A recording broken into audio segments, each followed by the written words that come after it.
Help my baby sister, please, he's burying her alive. And my mom?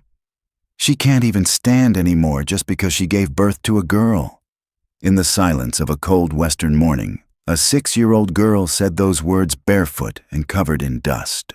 What the cowboy did next changed all of their lives. The light hadn't broken yet, not fully.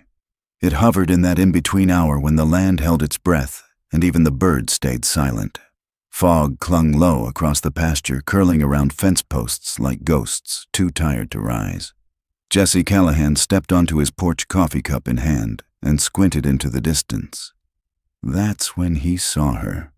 She was small and barefoot, her dress torn and stiff with dust clinging to her legs like old parchment. Her hair hung in tangles, and her face, Lord, her face looked like it had seen more war than a soldier. Not old enough to know better, but far too young to have stopped crying. And yet she wasn't crying. She was holding something, a bundle tight against her chest like it might fall apart if she breathed wrong. Jesse didn't move at first. 30 years out here had taught him a lot: when to ride, when to shoot, when to speak. But there were moments when even a man like him didn't know what to do. So he just stood there, the wood groaning under his boots, coffee cooling in his palm. The girl took one step closer, then stopped. Her voice came thin like it had traveled 100 miles on its knees. "Help my sister, please. He's burying her. Mama's still on the floor. She can't get up just 'cause my sister's a girl." The words cut clean through the silence. Jesse felt something shift in his chest, something he'd nailed shut long ago. He set the cup down on the rail slowly, like any sudden sound might cause the girl to disappear. Then he walked measured, careful across the dirt yard toward her. He didn't ask questions. Not yet. The girl didn't flinch, but her grip on the bundle tightened. "I need you to show me," Jesse said low. She looked up, pale eyes, hollowed out but still burning, and she nodded. They rode double on his horse, her small frame pressed against the saddle horn, guiding him with a quiet urgency. She didn't cry, didn't speak, only pointed when the trail forked and whispered, "That way." After 10 minutes, she pulled at his sleeve. "Stop." They slid off the horse near an old cottonwood. The ground there had been disturbed, barely visible in the early dawn, but enough for Jesse to see the scrape of a boot heel, the frantic mess of small hands clawing at dirt. Jesse dropped to his knees. He didn't speak, just dug. The earth was cold, damp, and then linen. He peeled it back and found the face of a newborn, purple-lipped mouth slack. For a moment he thought he was too late. But then she moved, just a flutter, one finger curling like it remembered it had the right to live. Jesse exhaled shakily. "She's still here," he murmured. "She ain't done." The girl knelt beside him. "Her name's Mercy," she said, though Jesse doubted anyone had ever said it out loud before. Mama said maybe if she had a name, the world would treat her different. He wrapped the baby gently in his coat and stood. "Let's get her warm." The girl followed barefoot over rocks, her small hand gripping his coat as they walked back to the horse. The cabin was already warm when they returned. Jesse laid the baby near the fire, breathing shallow but steady. The girl stood by the door, arms wrapped around herself like she didn't know if she was allowed inside. "Name's Jesse," he said softly. "You, Sadie," she whispered. He nodded toward the basin. "Wash up. I'll see to her." She obeyed. Jesse worked quickly, cleaned the baby's face, wrapped her in wool-warmed milk in a dented tin cup. He wasn't a doctor, but he'd once been a father, a long time ago. He could feel Sadie watching his every move. "Mama's name is Lena," she said. "She told me to run. Said to find the quiet cowboy with the bees. Said you wouldn't turn us away." He didn't reply, just tucked the baby in tighter and added another log to the fire. Sadie sat on the floor beside the hearth, legs pulled to her chest. "You gonna send us back?" "No," Jesse said. "You're here now." She blinked slowly. "Papa says girls bring bad luck. That Mama shamed him." Jesse looked at the fire. "That ain't your fault." She didn't answer. Outside, the wind whispered against the windows, soft as a mother's lullaby if a mother had ever sung one. Later, while Mercy slept, Sadie asked, "You got bees?" Jessie raised an eyebrow. "Not this time of year." "Good," she said. "Papa's scared of bees." Jessie almost smiled. Sadie curled on a folded blanket near the stove. Her voice was barely audible. "He said Mercy didn't cry when she was born. Said it was 'cause she knew no one wanted her." Jess's jaw tightened. He didn't answer. Some wounds didn't need words. Just firelight warmth and the sound of breath fragile but steady. He sat by the window most of the night, rifle leaned against the wall. He knew that kind of man, the one who buried shame and called it justice, and he knew what it meant to let them walk away. He wasn't planning to make that mistake again. Just before dawn, as the first gray light returned to the ridge, Sadie stirred. She sat up, rubbing her eyes. "Do you think she's gonna make it?" Jessie looked down at the baby, who now breathed easier, her tiny fist curling beside her cheek. "She's trying," he said. Sadie crawled closer, her voice soft and unsure. "Does trying ever work?" Jessie didn't speak right away. Then he reached over and pulled the blanket around her shoulders. "Sometimes," he said, "but it helps to not be alone." And for the first time in a long while, Jessie felt that maybe, just maybe, that was true. The wind had stilled by the time Jessie reached the ridge. The world hadn't yet decided whether it was morning or just the ghost of night lingering. He rode in silence. Sadie perched behind him. Too small to reach the stirrups, but her arms tight around his waist like she was holding on to something more than a man, perhaps the last bit of hope she had left. She didn't speak, not even when he asked if she was sure where. She only lifted a hand-shaky dirt under her fingernails and pointed to a crooked oak at the edge of a sun-baked field. Jessie had seen that tree before. Folks in town called it the hanging oak, though no one ever said why. Some trees just held their own memories. He dismounted slow, mindful of every crunch beneath his boot. Sadie didn't move. She sat on the horse like a carved figurehead on a shipwreck, eyes dry, face too old for six. "She's under there," she said finally. Her voice cracked like old timber. Jessie turned to her, crouched. "When last night?" He waited till Mama passed out from bleeding.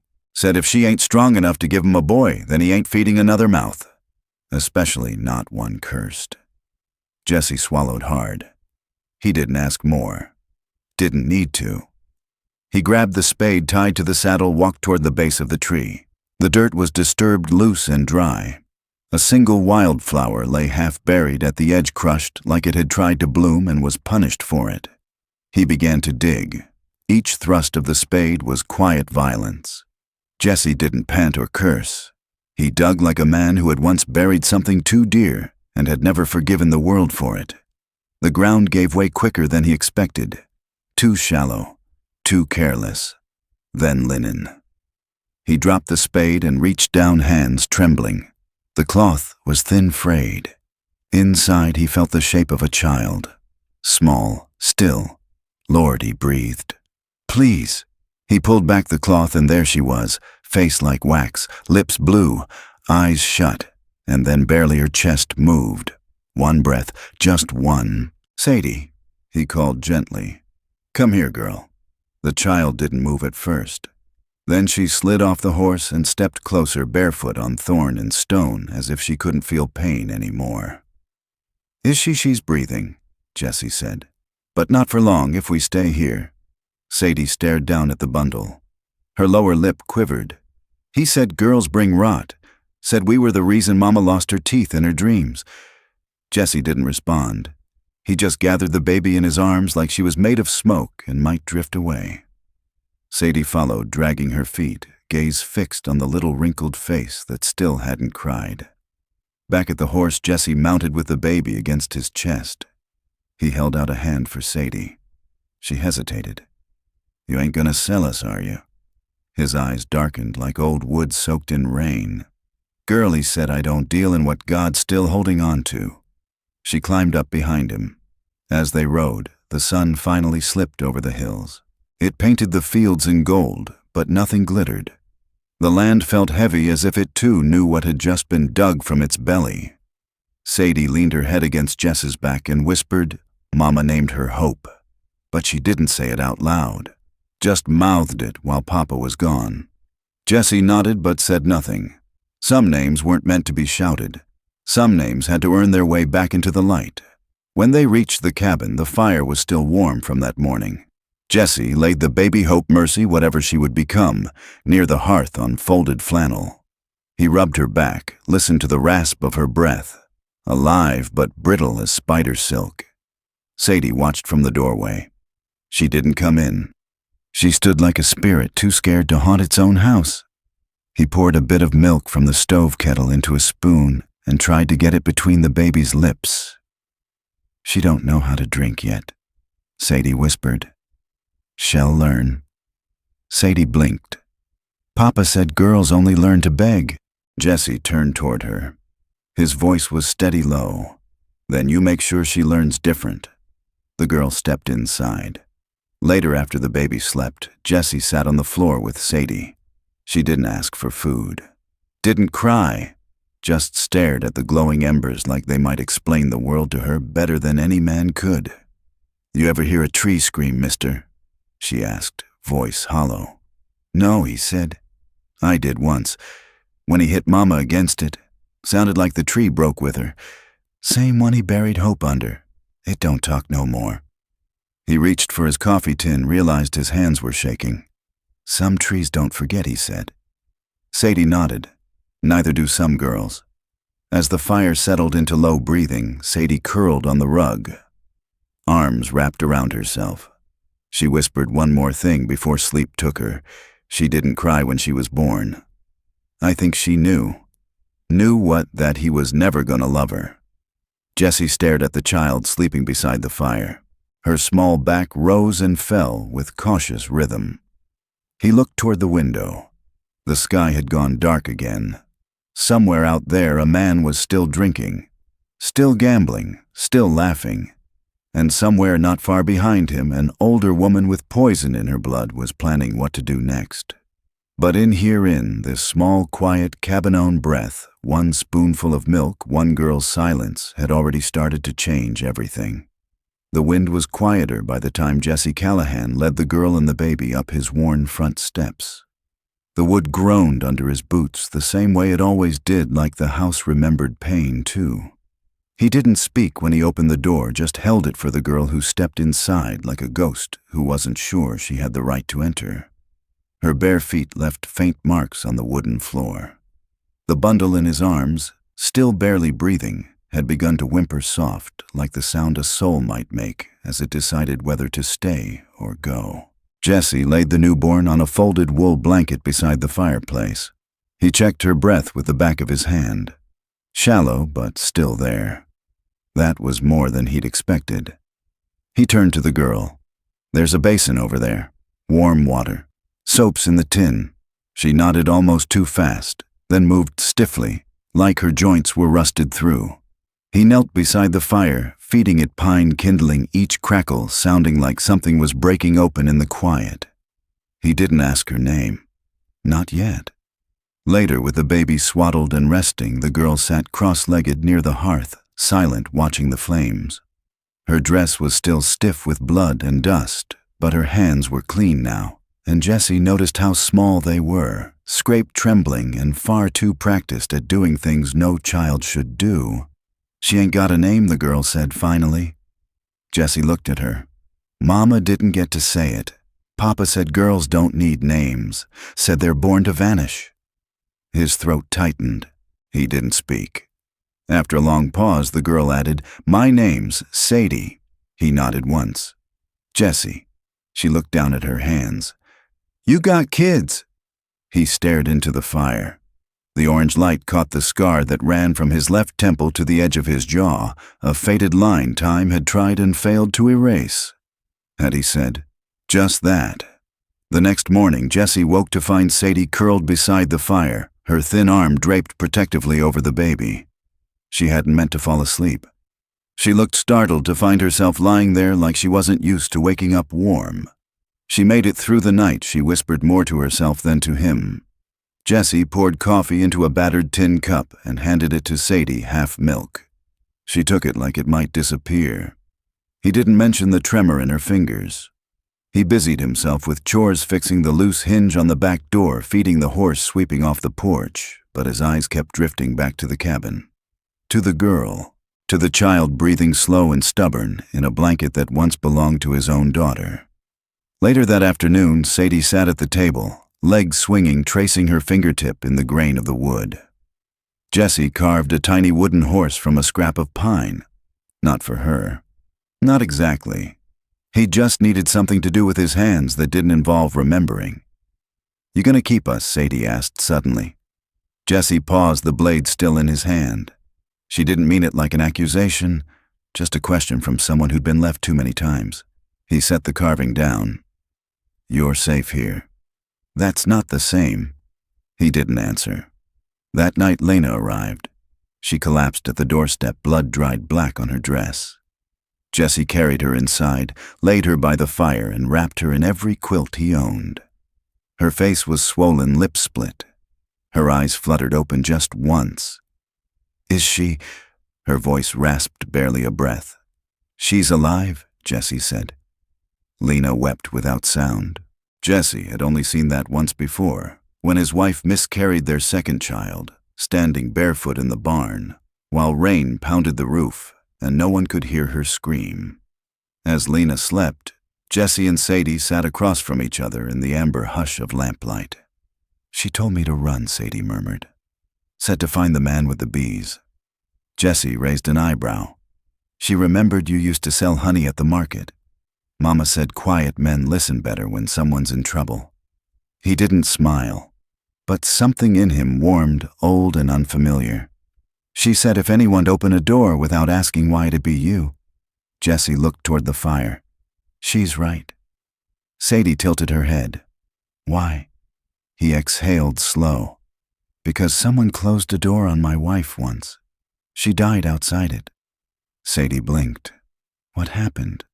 They thought she was lying. About the bruises, about the baby. His voice went quiet. She wasn't. Lena stirred near midnight. Jesse knelt beside her, lifting a spoonful of warm water to her lips. She drank slowly, blinking at the ceiling beams. "I didn't think we'd make it, but you ran. I ran too late." "No," Jesse said softly. "You ran in time." Her hand found Sadie's. Their fingers twined without words. By morning, Lena sat propped on a pillow, eyes sunken but focused. She watched the baby breathing, watched Sadie pour water into the kettle like she'd done it 1,000 times. When Jesse handed her a clean bandage, she took it without flinching. "She don't got a name," Lena said. "Sadie told me?" Lena looked toward the bundle. "I didn't want her to have one. Thought it'd hurt less when she died." Sadie stood silent, watching her mother. "Waiting?" "But she didn't," Jesse said. "No?" Lena looked down. "So maybe she can name herself. When she's ready." Sadie smiled. Not wide, not long. But it stayed. Outside, the wind moved through the sage like someone breathing through pain. Inside, the cabin held a quiet that wasn't hollow anymore. It was full. Of the sound of a baby still trying. Of a girl who had refused to leave her sister behind. Of a man who hadn't opened a door in years until now. And somewhere deep in the silence, something shifted. Not a miracle. Just a beginning. Jesse was stirring stew when the knock came. 3 small, steady taps. Not the kind that threatened. Not the kind that begged. Just a knock like someone holding their breath and hoping the world still had a place for them. Sadie froze on the floor halfway through wrapping Mercy in the old wool shirt Jesse had given her. The baby stirred, made a sound like a sigh, too tired to finish. The fire cracked once, like it too was startled. Jesse stood slowly. He wiped his hands on the side of his jeans, stepped around the stove and reached for the rifle without looking like he meant to use it. "Stay here," he said, voice low. Sadie nodded, her eyes not leaving the door. He opened it only a sliver. At first, the shape on the porch seemed like part of the night. A shadow soaked in dusk. Then it shifted. A face emerged, pale beneath smudges of blood and dirt. Her dress was torn, her feet bare, lips split. But her eyes, God, her eyes still fought. It was Lena. She didn't speak, just swayed forward like the wind had pushed her, and Jessie caught her before she hit the floor. Inside, Sadie dropped the blanket and ran. "Mama," she cried, falling to her knees. Jessie lowered Lena near the fire. Her skin was ash gray, breathing shallow. Lena's hand twitched toward her daughter and her lips cracked open. "You brought her here," she murmured. Sadie nodded fiercely, voice breaking into a whisper. "I did. And I told him." Told him what? Sadie glanced at Jessie, then back at her mother. "That this time she said we ain't going back." Lena slept through the night, if sleep was what you could call the quiet kind of dying. Jessie fed the fire until the cabin glowed like a lantern half buried in the mountains. Sadie barely blinked. She sat by her mother's side, holding Mercy in her lap, one hand always touching her sister's tiny fingers, like she thought the child might vanish again. In the pale light of early morning, Jessie boiled water and dropped crushed peppermint leaves into a dented tin cup. He touched Lena's forehead, then lifted her head gently, pouring a little of the tea across her lips. Her throat moved, her eyes fluttered. Sadie leaned forward. "She's still in there," Jessie said softly. Lena's voice was barely wind. "Is she okay?" "Better," Jessie replied. "Better than yesterday." Lena closed her eyes. "I dreamed she was born dead. I saw the hole he dug." Sadie stiffened. Jessie said nothing. Lena's fingers twitched. She didn't cry when she came. Just looked at me like she already knew the world didn't want her. "You looked at her," Jessie said, "because you're her beginning." Lena's lip trembled. She didn't cry. Not yet, but the storm was behind her eyes. "I ain't got nothing left to give," she whispered. Sadie's voice came soft and fierce. "You still got your hands, Mama. You can hold her." Lena turned slowly. Jessie handed Mercy over with the care of someone holding a lit match in a storm. Lena cradled the baby like something too soft for this world, too small to have survived it. "She don't have a name," Lena said. Sadie looked up. "Maybe that's okay. Means she can name herself when she's strong enough to speak." Lena blinked at her daughter. Something in her face loosened. Not a smile, not yet, but the first loosening of grief's grip. "You're too wise for 6. I had to be."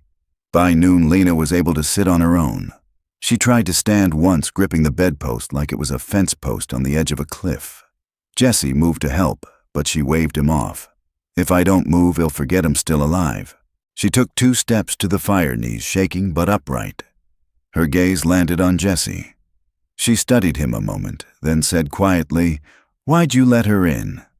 He didn't answer right away. Just looked toward the window. "Because she was alone," he said finally.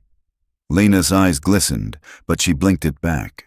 Jessie turned away, letting the silence settle like snow. Later, as the baby slept and Sadie stirred a pot of beans on the stove, Lena traced her fingers across the wooden floor. Her nails were chipped, her wrists thin, but her hands were steady now. "I used to sing," she said. "Before Sadie was born, before he broke things I didn't know could break." Jessie didn't say a word. He was sanding the edge of a broken stool, slow and methodical. "I sang lullabies and he used to laugh. Said my voice was for empty rooms and dying cats." Sadie looked over, quiet. "You ever sang again?" she asked. Lena looked down. No one left to sing to. Sadie walked over and placed Mercy gently in her mother's lap. "Now you do." Lena stared at the baby, then at her eldest child. Her voice cracked. "You saved her." Sadie nodded. "You told me to run, and you ran toward something good," Lena whispered, "not just away from him." That evening, Jessie fixed a curtain that had long since fallen. Lena watched him work, watched the quiet way he moved the patience in his hands. "You live alone," she said. He nodded. "You always will." Jessie paused, looked at her, then said, "Only if the world keeps shutting its doors." Lena didn't smile, but her eyes met his, and for a moment, neither one of them looked away. Sadie curled up beside the fire, one arm across her baby sister. Jessie leaned the rifle near the door. Outside, the wind had softened. Inside, the silence no longer felt so hollow. And that night, for the first time in a long while, someone sang again. A low, threadbare lullaby carried by a voice cracked from crying whispered through the cabin like smoke from a fire that finally knew how to warm instead of burn. The morning had that kind of hush only the West could carry, like the world hadn't decided yet if it was going to be cruel or kind. Jessie sat on the porch rail, hands wrapped around a coffee mug gone cold hours ago. Inside, the baby slept in a crate by the hearth, and Lena had drifted back into a shallow rest. Only Sadie remained awake quietly, shelling beans on the steps like she'd done it all her life. She didn't speak, not yet, but he could feel the question brewing behind her eyes. Jessie wasn't a man of many words, but some stories demanded their own space, and she deserved this one. "It's quiet here," she said finally without looking up. "Like time ain't pushing so hard." Jessie nodded slowly. It used to be even quieter. Sadie turned to him, then her face solemn in a way no child's ought to be. "Did you used to have kids?" He didn't answer right away, just stared out over the field where fence posts leaned like tired men. Then he said, voice low, "A boy and a girl." Neither made it past 5. Sadie didn't flinch. She just nodded like grief was a language she already knew. Jessie exhaled slow. "My wife, Clara." Not your Clarash was soft with them. Braided hair lullabies, the kind of love that wraps around a soul so gentle it almost makes you believe in God again. He paused, fingers tightening on the mug. And then one winter cough started in the boy. Took him in 3 days. Girl followed the week after. The silence swelled warm and steady like the world was listening. "I buried them under the oak on the east ridge," he said. "Made 2 crosses out of cedar and held her while she screamed. But by spring, she didn't make it either. She weren't sick. She just stopped." Sadie said nothing. Her small hands never stopped moving, but she leaned just a little closer. "I tried to stay," Jessie continued. "Fix the fences, feed the animals, be the man folks expected. But every door in town felt locked. Some said I brought bad luck. Others just didn't know what to say. So they didn't." Sadie looked up. "That why you live out here?" He nodded. "You can't disappoint anyone when you're already gone." She didn't cry, just scooted 1 step closer and offered half a shelled bean. Inside the cabin, Lena stirred. The floor creaked under her weight, but her voice was soft as the steam from a kettle. "You never told me." Jessie turned his head slightly, but not his body. "Didn't see the point. There's always a point," she said, "even if it's just so the pain doesn't grow moss." He gave a dry smile. "You talk like someone who's had time to sit with sorrow." Lena stepped outside, wrapped in one of his old flannel shirts, hanging off her like borrowed courage. Her hair was damp, face pale, but her sheer eyes were wide open now. "My daddy used to say girls were like weeds, grew wild, unwanted, and in the wrong place," she said, settling on the opposite porch rail. "Said Mama was cursed for birthing 3 of us, and no sons. Every time I bled, he drank. Every time I cried, he prayed louder." Jessie looked at her then. "Really looked." "I married Clayton because I thought cruelty might be quieter than silence," she whispered. "It wasn't. It never is." A crow cawed overhead, then vanished. Somewhere beyond the barn, wind rattled the dry brush like bones in a can. "I'm sorry," Jessie said at last. Lena's laugh was brittle. "Sorry doesn't change the past, but maybe it can change what comes next." She reached for Sadie's hand. The girl didn't resist. "I want to tell her the truth," Lena said. "But not yet. Not until she's ready." "You think she don't already know?" Jessie asked. "She knows pain," Lena answered. "But I want her to know something else too. That not every man is a fist. That some hands hold you together instead of tearing you apart." Jessie looked down at his own hands, scarred, calloused, empty. Then he set the coffee mug aside and leaned forward. "I ain't no savior, Lena. I got my share of ghosts." She met his gaze steady. "I ain't asking you to be anything you're not, just asking you to stay." A pause. Then Sadie said softly, "I think Mama still cries in her sleep. I hear it, even when she's quiet." Lena's shoulders sank as if the truth had weight. "I'm trying, baby." "I am. I know," Sadie said. "Me too." The air shifted. Not the wind, but something deeper. The kind of stillness that settles when a wound once hidden finally breathes. From the road beyond the hill, a dust trail began to rise, faint, slow, but growing. Lena stood. Her fingers tightened on the porch rail. He's coming. Jesse stood too slower, measured. Let him. Sadie looked between them. Will we be okay? Jesse rested one hand on her small back. Well, be more than okay. He paused, eyes locked on the horizon. Well be seen. And somehow that was enough. For now. Clayton Cutter sat in the back of the saloon, a bottle of cheap rye pressed against his lips, though he hadn't taken a sip in over 5 minutes. His jaw worked something bitter and invisible, and his boots scraped the wood floor in a restless rhythm like he was listening for footsteps that refused to come. Rudy Crane, slick-haired and half-rotted by ambition, leaned on the bar beside him, chewing a toothpick. Still no sign of him, he asked. Clayton didn't answer. Look, Rudy said you said the baby wasn't even named. Ain't like she's got roots somewhere. And the girl, what is she, 6, 7? She don't even count in a ledger. Clayton's eyes flicked up. Cold. Wet. The kind of look that had made men back off once. But Rudy was used to dead eyes now. They were everywhere in this town. Then the doors swung open, slow and deliberate. She came in like wind through a graveyard, Clara Cutter wrapped in a black lace shawl and the smell of dead lavender. Her boots were polished, her hair pinned in the same tight knot she wore at her husband's funeral. Her face did not soften. I gave you 2 daughters, she said without greeting, and you lost them both. Clayton flinched ever so slightly. They ran. Then maybe you should have raised him with a little more spine, she snapped, sitting without being asked. Your wife always bled too easy. And that little Sadie, she watched everything, didn't she? Rudy chuckled low. She had the eyes of a spy, that one. Clara turned. She had the eyes of a child who knew no one would save her. And that's more dangerous than a man with a badge. Clayton poured himself a drink, now hands steadier than they should have been. Lena always said girls were soft blessings. Clara leaned forward, voice like a blade. Girls are only blessings when they're silent. Yours got loud. There was a pause, thick with unspoken regrets and sharper things. The bartender wiped a glass nearby, pretending not to hear. They'll find him, Clayton muttered.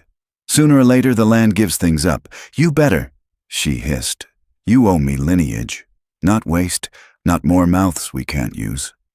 Outside the wind carried grit. It beat softly against the windows like tiny fists. Across town, Sheriff Tate stood by the front window of the jailhouse, hands in his vest pockets, watching dust twist in the street. He knew Clayton's girls were gone. He knew where they'd gone, too, but he didn't move. You got quiet blood, his father once told him.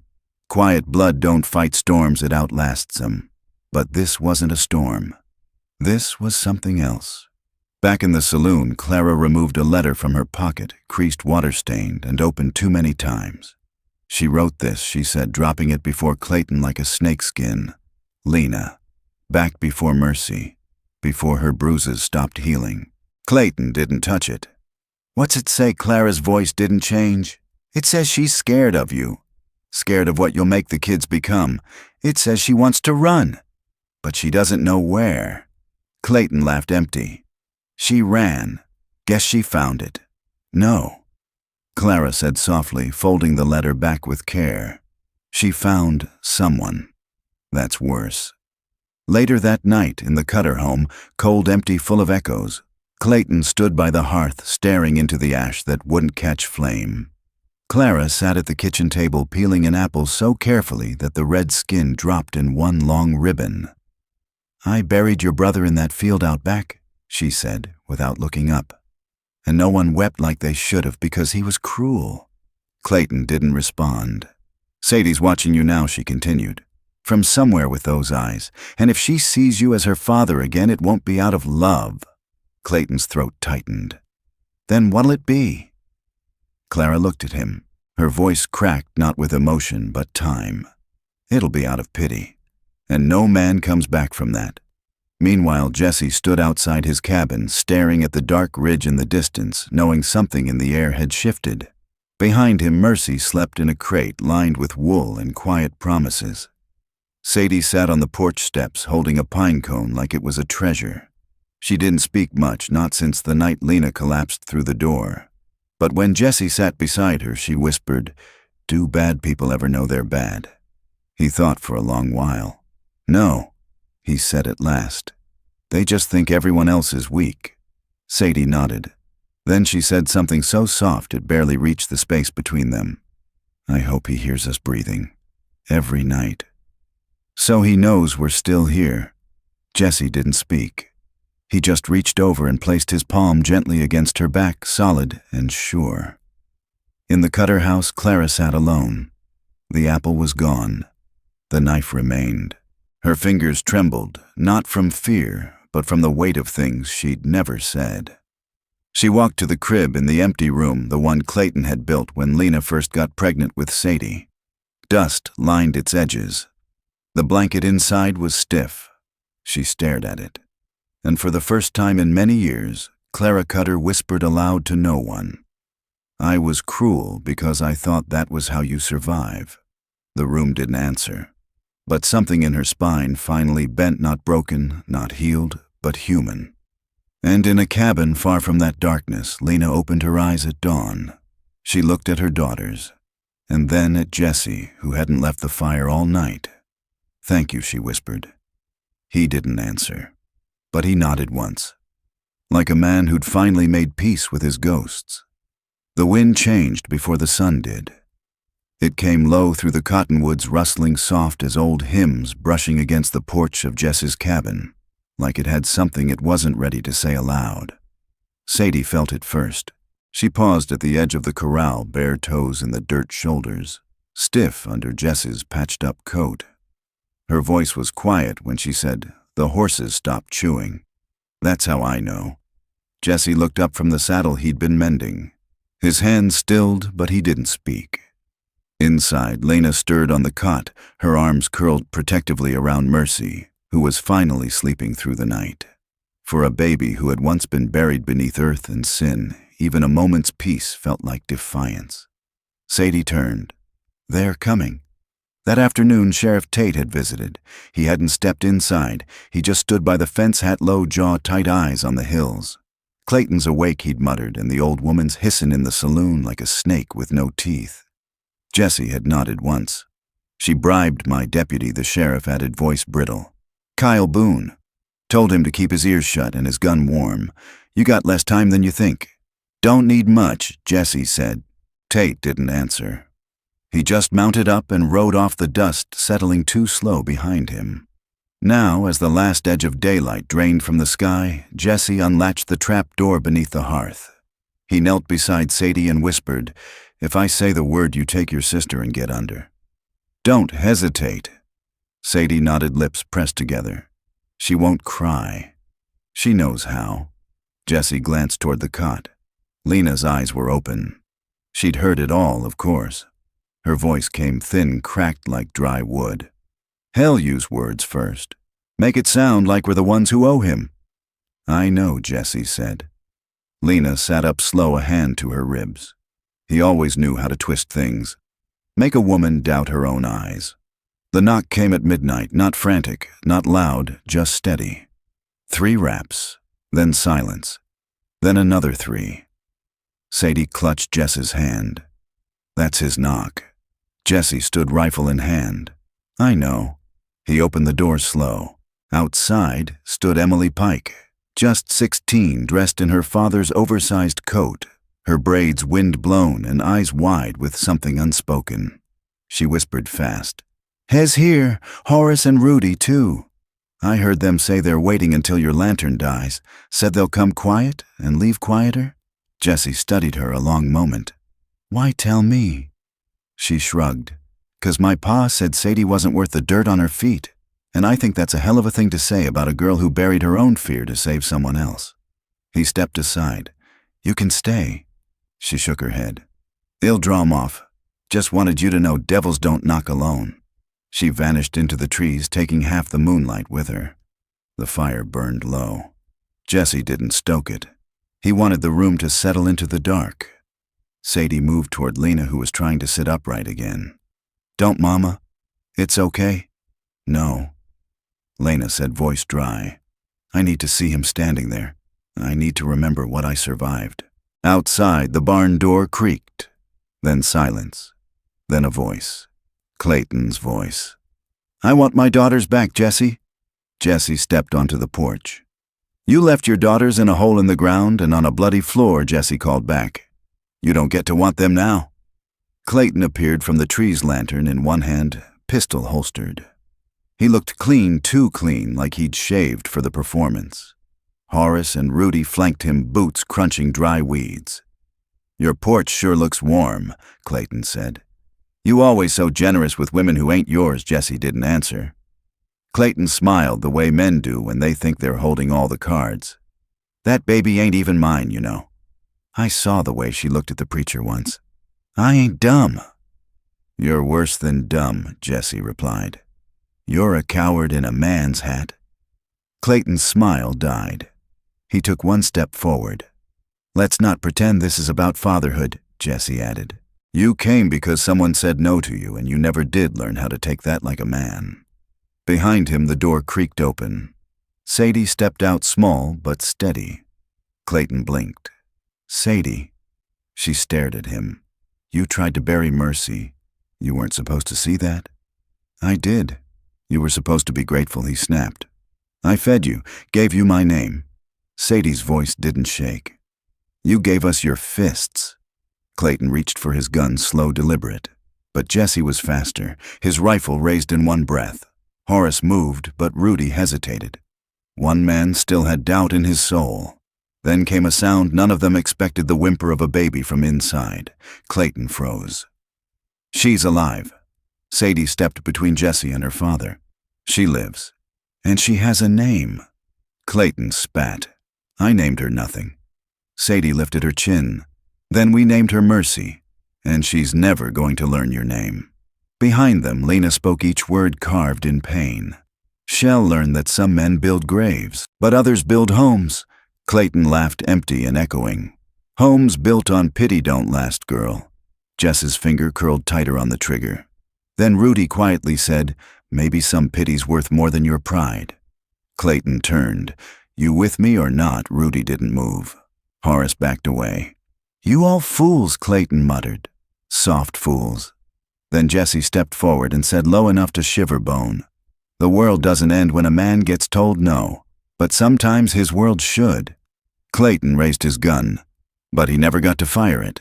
Sadie, with shaking hands, threw the lantern Emily had left beside the door. It shattered in sparks at Clayton's feet. The flames licked dry grass like it remembered the grave.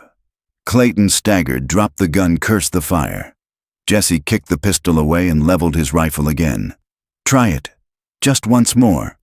Clayton stood there in the dancing orange, caught between fire and the eyes of those who no longer feared him. He didn't move. He didn't speak. He just backed away barefoot now, his boots smoldering. Back inside, Lena kissed Mercy's forehead. Sadie knelt by Jesse, still trembling. "He'll come back." "No," Jesse said gently. "Not to you. Not this time." Sadie stared at the fire. It was like watching him shrink. Jesse looked at her. That's what truth does. It burns what never deserved to grow. And for the first time in years, Jesse let the fire burn bright, not to keep out the cold, but to mark the line no man would cross again. The wind changed at dusk. Not the kind of change that rustles the leaves or carries a storm in its belly, but the kind that settles behind your ribs and stays there whispering something's wrong. Jesse felt it before the chickens quieted, before the mare in the barn shifted weight from hoof to hoof like the ground had grown teeth.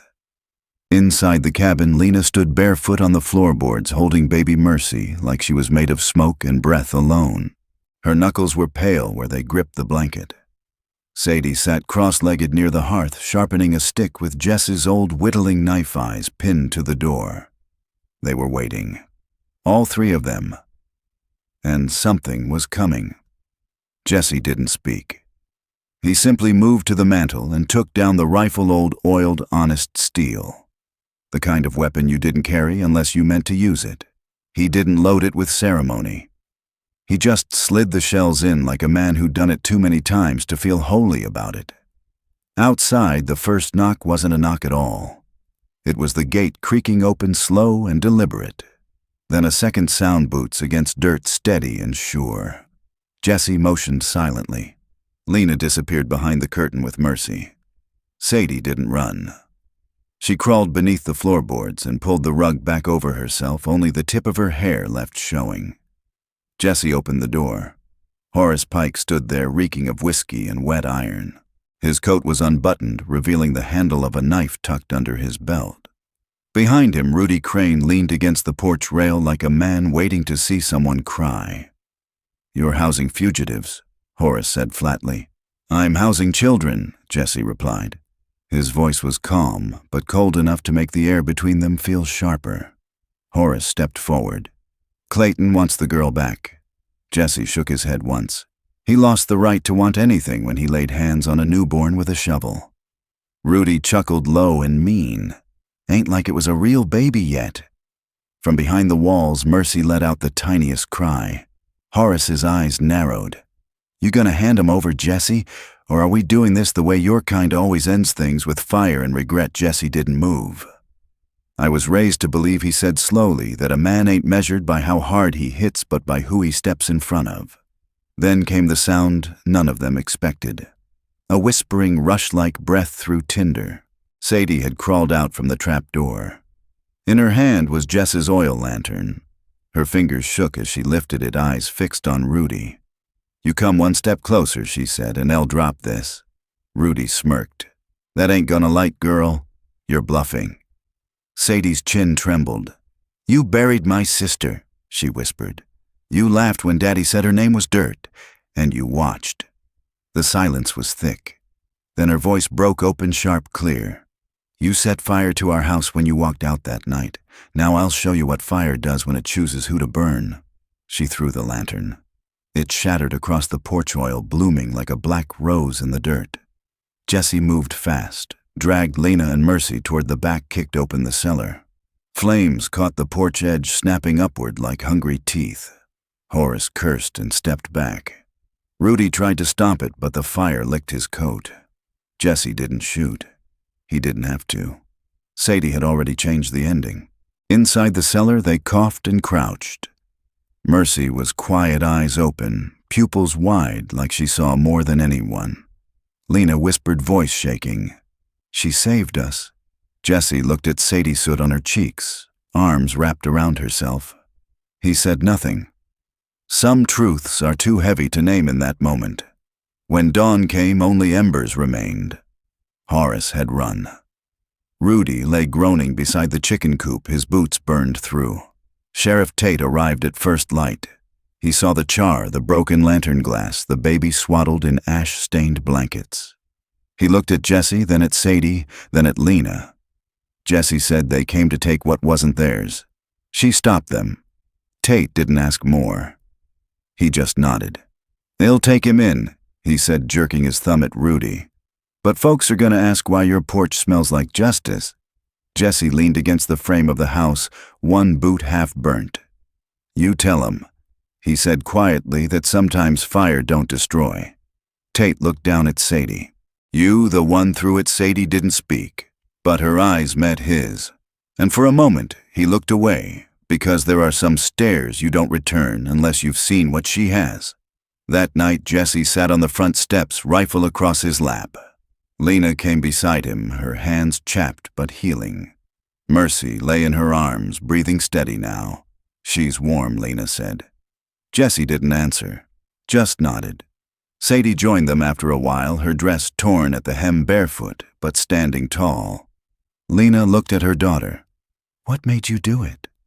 Sadie stared at the stars, then answered softly, "Because I wanted her to remember the first time someone chose to fight." Lena's voice broke. "You did more than fight, Sadie." She took her daughter's hand. "You changed the story." And there, under the open sky where the wind still carried ash and memory, they sat. Not whole, not healed, but together. And that was more than enough. The wind changed first. It came down from the northern ridge, sharp and dry, as if it had traveled across bone. Jesse felt it in his spine before he saw the dust. He was in the barn hands rough with hay and saddle leather when the gelding shifted its weight and let out a low warning breath. Animals knew before men did. Sadie was on the porch whittling her little wooden figurine legs swinging over the edge. She looked up first. Not afraid, not surprised either. "They're here," she said softly, her voice carrying farther than it should have. Jesse stepped out into the open. Lena rose slowly from the rocking chair by the hearth baby, Mercy bundled in her arms, face half shadowed. She didn't ask who. She already knew. Clayton Cutter rode in like he still owned something. Dust clung to his coat and jaw, like sin that had never washed off.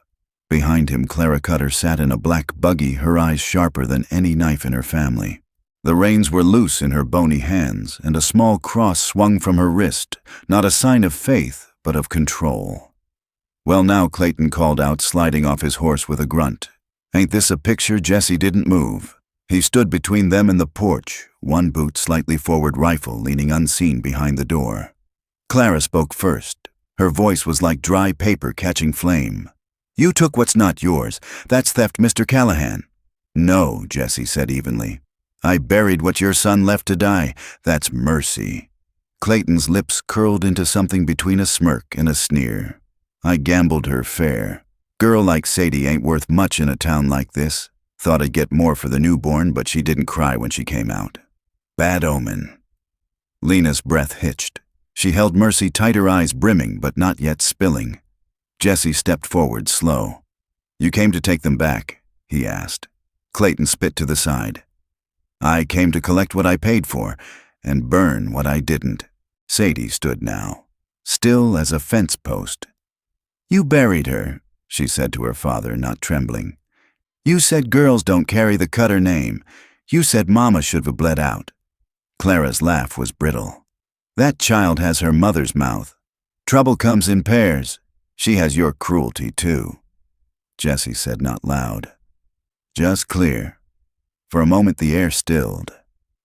Clayton looked past Jesse's eyes, landing on Sadie. "You told, didn't you, ran to a stranger like a coward. What did your mama teach you to bite the hand that fed you?" Lena stepped forward, weak but standing. "You never fed us, only took. Woman Clara barked your place was to submit, not to judge. We gave you Cutter blood, and you wasted it on daughters." Lena's voice cracked. "I gave you everything and you called it shame." Jesse didn't raise his voice. "You're not welcome here." Clayton's hand twitched toward his belt, but Jesse didn't move. "Go on," Jesse said. "Draw if you've lost your words." But Sadie's voice cut through before he could. "She has a name now, the baby. Her name is Mercy." Clayton froze. "You tried to bury her," nameless Sadie went on, her eyes shining but steady.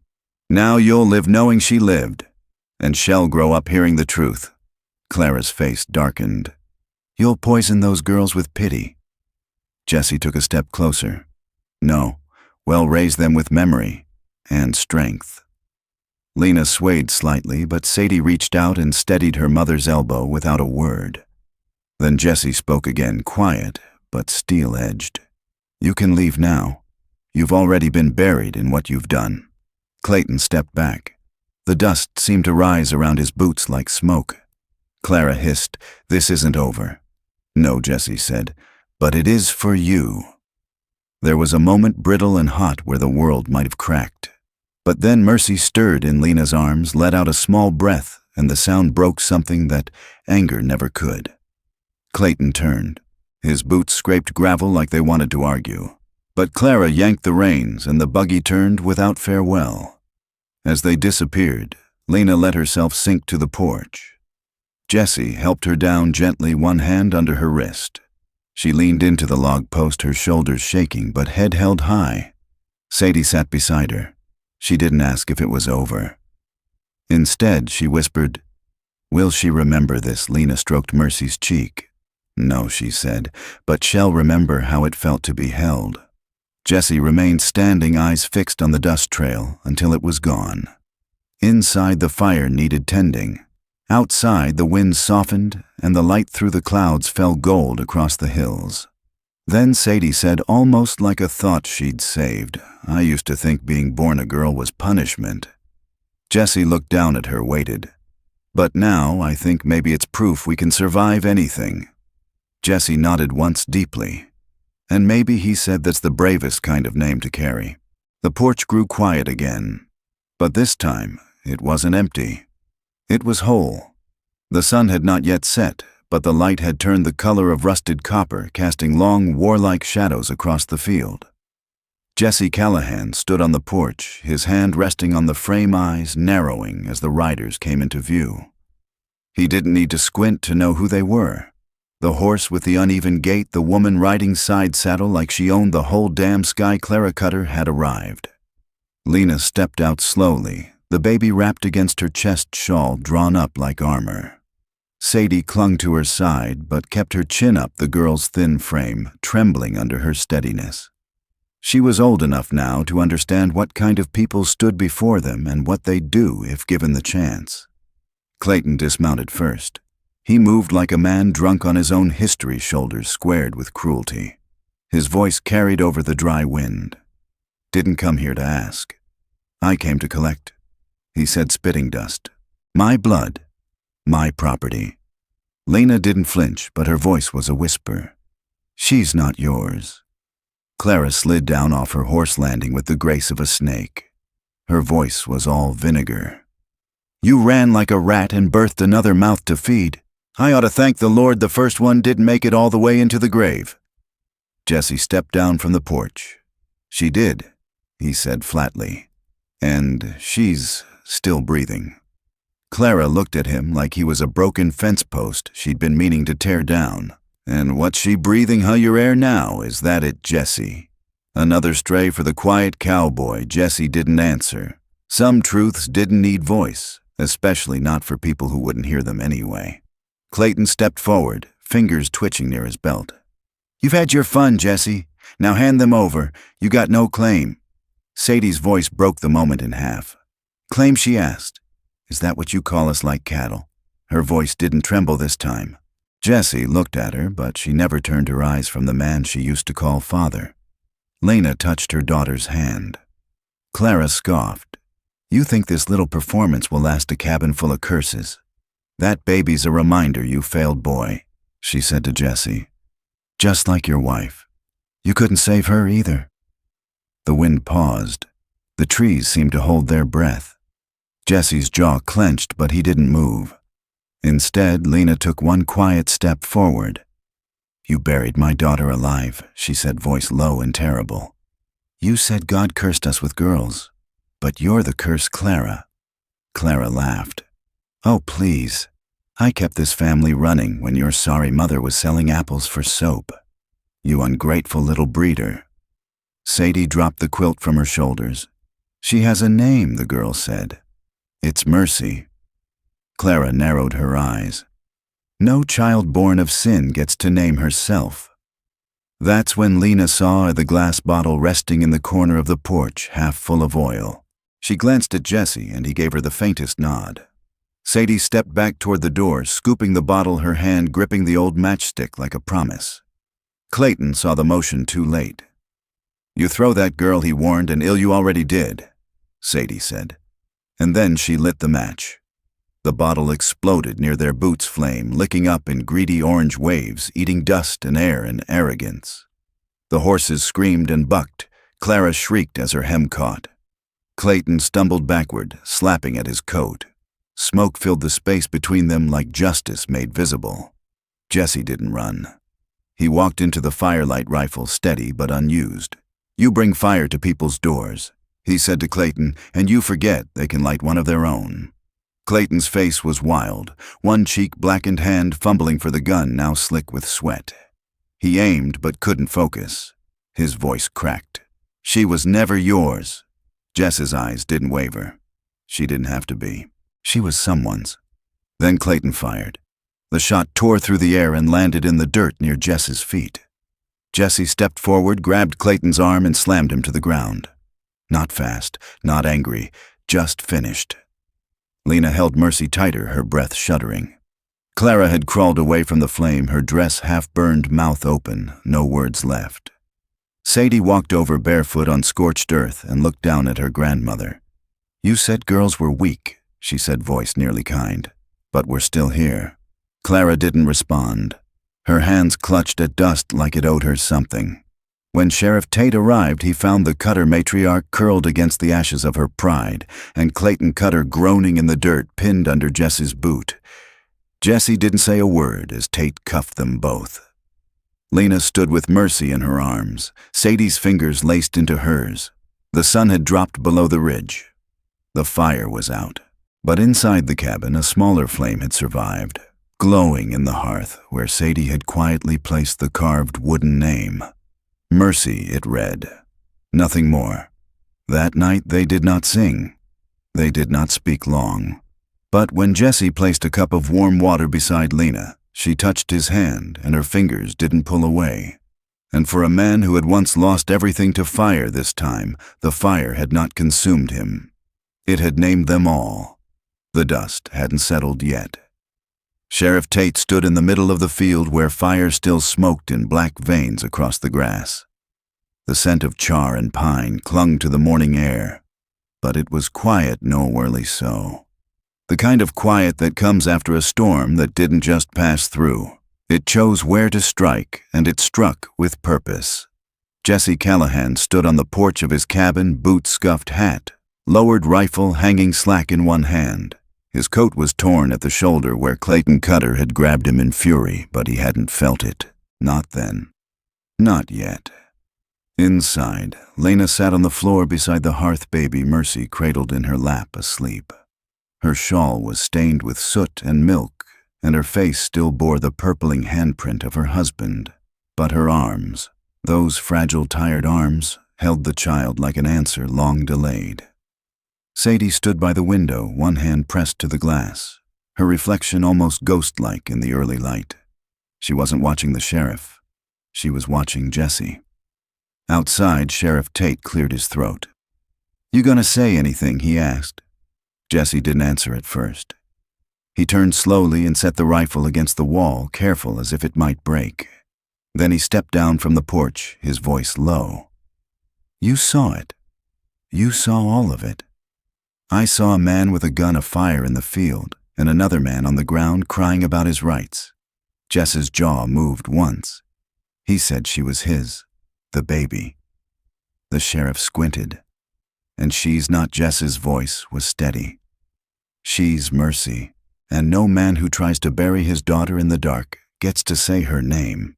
The sheriff let out a long, slow breath. "You gonna press charges?" "No." Jessie glanced toward the cabin. "We're not asking for vengeance, just for silence and space." The sheriff looked down at the cuffs around Clayton's wrists, then at the woman who lay in the back of the wagon. Clara Cutter, her face, wrapped in a wet cloth skin, blistered from her own fire. "Shell burned for days," the sheriff muttered. "Not just on the outside." Jessie didn't reply. Clayton groaned in the back of the wagon. "She's mine," he rasped. "They're all mine. That girl, that baby, I made them. I can take them back."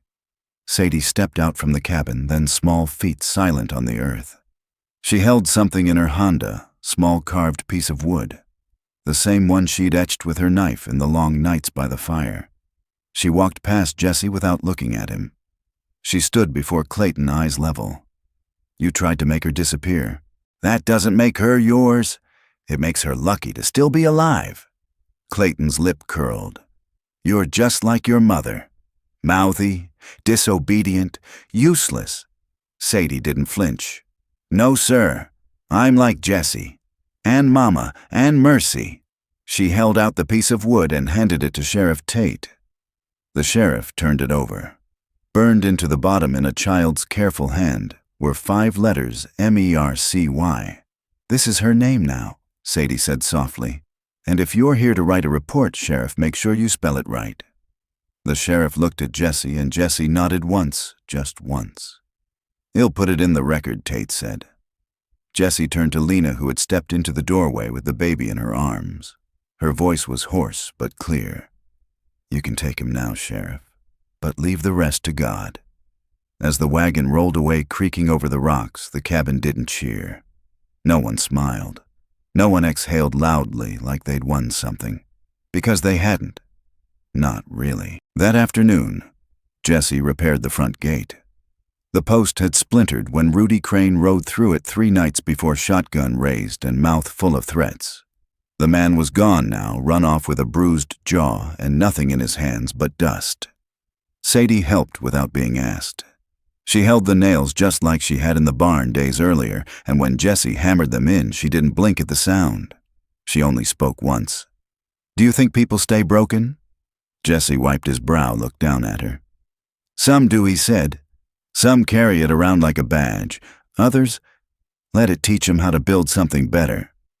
Sadie nodded once. Then she looked over at the piece of wood still hanging by the door just above the swing. It had been nailed there by Lena that morning, her hands shaking but certain. Mercy burned into cedar, not to decorate, to declare. That night, Lena sat on the porch steps with the baby asleep against her shoulder.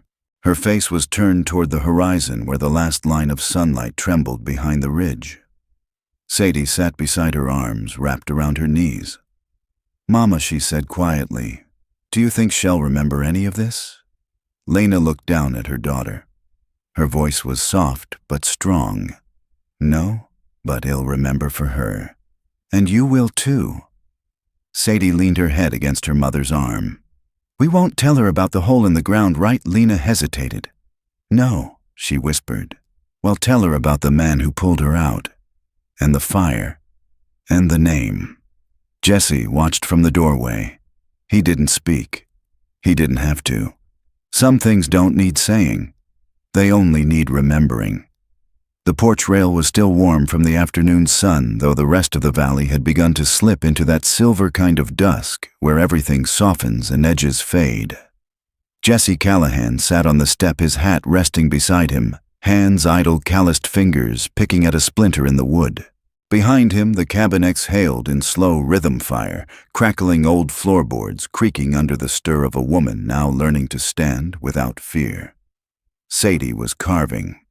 The girl crouched with her knees tucked under her chin, a pocket knife in her hand, slowly, carefully etching a name into the old cedar rail.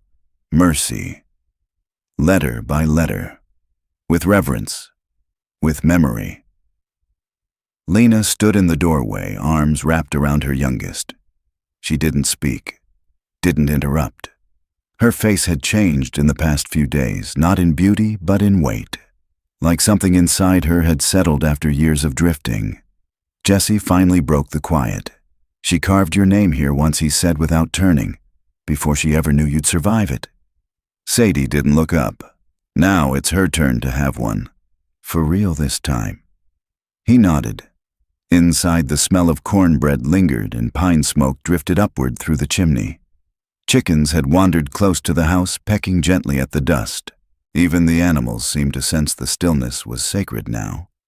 Lena stepped out barefoot on the worn wood, her shawl draped loosely over one shoulder, the baby asleep against her chest. "May I sit?" she asked softly. Jesse shifted. "Course." They sat side by side, the distance between them no longer the vastness it had once been. Lena looked out over the fields, the same fields where her husband had once tried to bury a child for the crime of being born a girl. "I thought I'd forgotten how to breathe," she said. "You didn't forget," Jesse replied. "You just had to make it through without breathing." Her smile was small, almost invisible. "You saved us." "No." His voice was quiet. Steady. "She did." They both looked at Sadie, who was now blowing sawdust from her carving. Her lips pursed with the seriousness only children who have seen too much carry with them. Lena's voice caught in her throat. "You think people like me ever get to live in peace?" He looked at her, then eyes weathered but warm. "Not often, but sometimes, when they finally stop asking permission." She turned her face to him. "I stopped asking the day I told him we weren't coming back."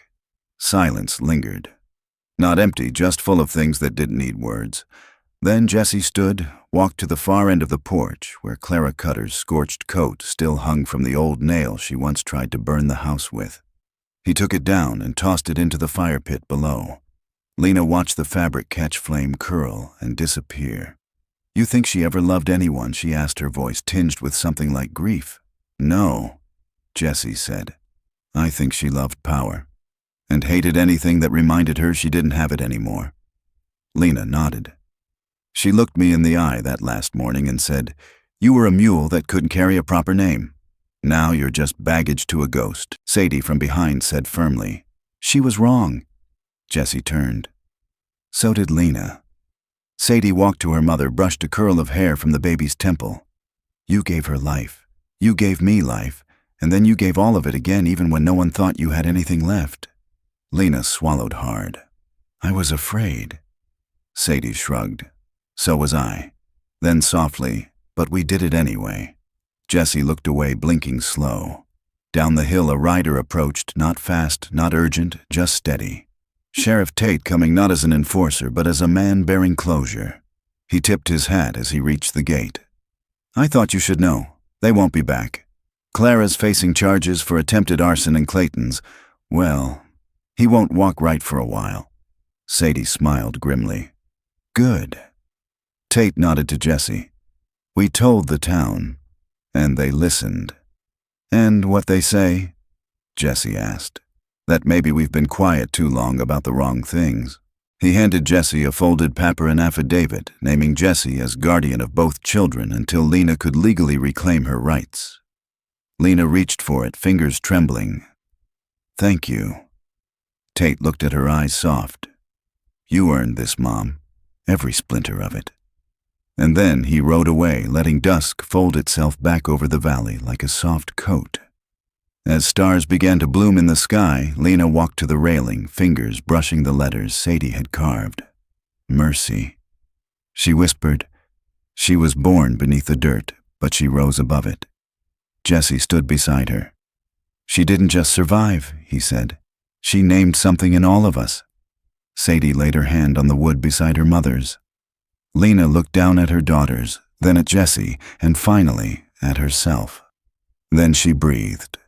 Not just to stay alive, but because for the first time she truly was.